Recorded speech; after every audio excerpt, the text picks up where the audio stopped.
decisions that they will defer to a contract of Sharia in a relationship. Think of that. Remember that Article 1, Section 10 of the Constitution where it says states cannot impair the obligation of contract?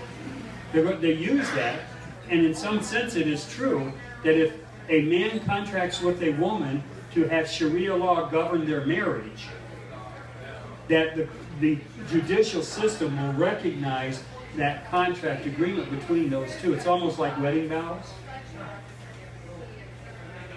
But they have conveniently deferred to Sharia. American laws for American courts is something that we need to get behind. Alan, you again? Yeah, I just wanted to, my original point of asking that question besides getting the status was why are they building that big of a mosque in this area?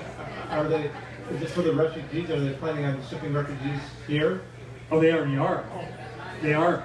And the population is going to increase, and they want them centralized in a large mosque. So, but why Washtenaw County? I mean, is there a particular reason? Is it Dearborn, or I mean, why? Probably the point of less resistance. The last comment I wanted to make was, regardless of all this is happening, I mean, we know how it ends. It's just, I mean, you know, but it's just in between that I'm worried about. Yeah, and I'll address that because I do it so often. Joe has a question, but give me time on this one, Joe. Yeah, I know how it ends. All you got to do is read the end of the book and you know. Just like the pastor the other day said, I'm just going to let God take care of it because I know how it ends. I got something very serious to tell you. Paul, in the day that he lived, the Apostle Paul, he also knew how it ends. He also believed that there was nothing that had to happen before the return of Jesus Christ in his day. And he knew how it ends. He knew that Jesus Christ was going to return and make all things right, and the Lamb would lay down beside the lion. He didn't really have to worry about it, but here's the problem. There's been 2,000 years of bad governance ever since Paul believed that. And there's been a country that God set between two oceans that he called, God didn't call this country a Christian country. We took that mantle because of who came here. And guess who they were running from? The Christians, the Mayflower Compact, the whole European nations were running from the remnants of the Ottoman Empire. You need to do some studying on that. It was the religious liberties of being a Christian that the Mayflower Compact was contracted. The first paragraph said, "For the furtherance of Christianity, we embark on this voyage." You signed your name to that contract. That meant when you got here on the Plymouth Rock, and the pilgrims got here, it was Christianity that formed the precepts of this country. So in that context, we are a Christian nation. God gave this country between these two oceans as a remedy to radical Islam. And you know what couldn't happen? And I'm so glad that camels cannot transverse water. Because at that time, the Ottoman Empire had no way to reach these shores. But because of, and you look at the timeline of this, because of that corrupt bargain of the petrodollar in the early 1970s, all of a sudden, we gave camels wings. Hey, I just came up with that. Think about it. Think about what all the money that we gave in the exchange of currencies to radical Islam. Because that happened. They got the military-industrial complex that Eisenhower warned us about was really willing and able to sell to anybody.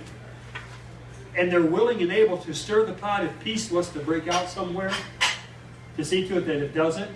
Military-industrial complex cannot make money on peace. And that's why Eisenhower warned us about it. Bill Winnick has a question. Not really. Well, let us hear what you got.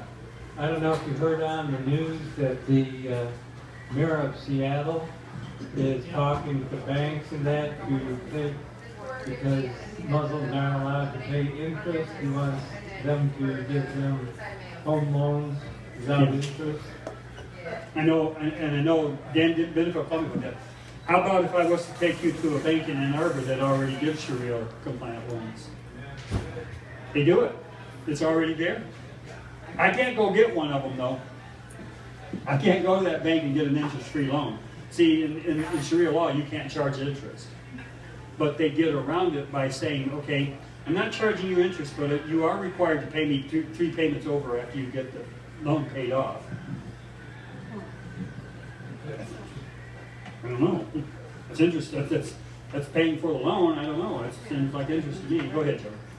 I've seen a tactic used where some like to jump on Christians with the atrocities of the Crusades, and I'm no expert on history, but I was rather surprised to learn that the Crusades by the Catholic Church was an answer to the Islamic expansionism.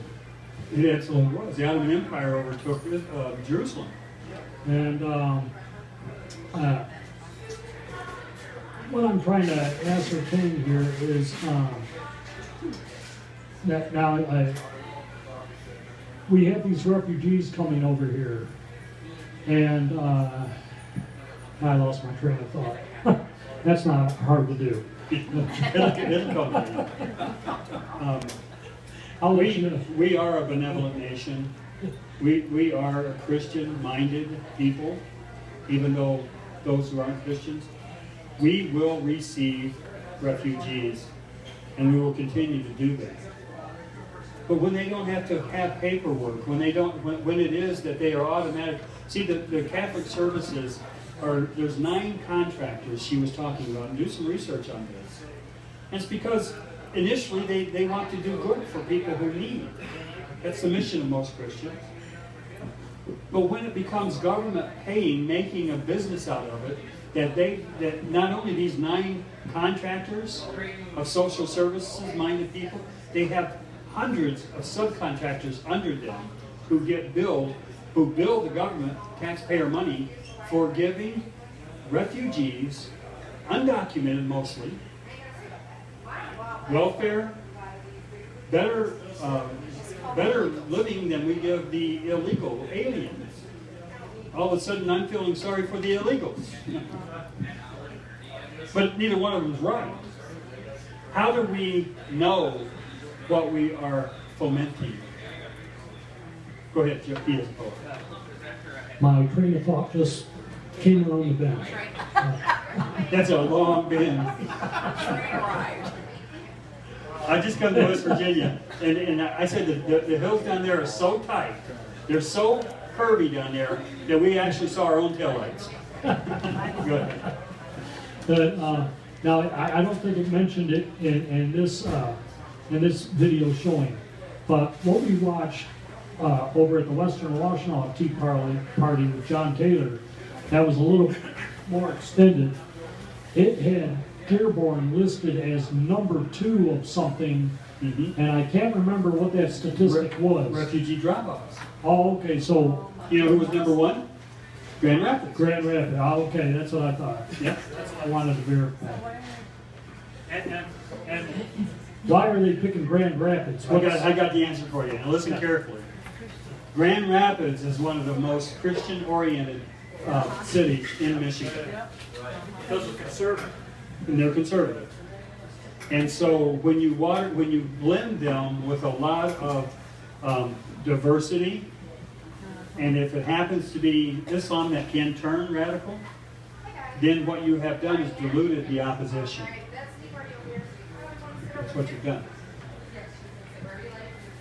I think a big part of the problem is that we as Christians are naive to the nth degree because we do not know this. I remember as a child, they brought to our church supported, and it was a very small church, a refugee family, and it was a godly and Christian thing to do because we did not know about this sort of thing happening. And I would just about guarantee that refugee family was either converted family to Christianity or really had a severe need to come to this country. And I'm not saying that even the Muslims don't have they do. the fellow I talked to, he wanted to be here because if he was there, he would die. He even said it.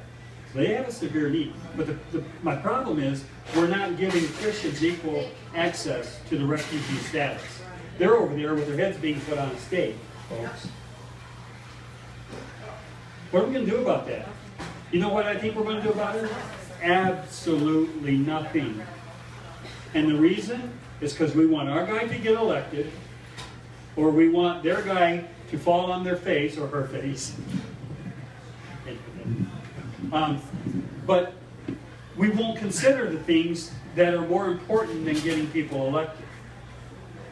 And I think that we've got some serious comeuppance, so to speak, in this country for the past failings of holding government accountable for foreign policy. Simply because we want the OPEC nations to continue to purchase our debt. Follow up, Joe?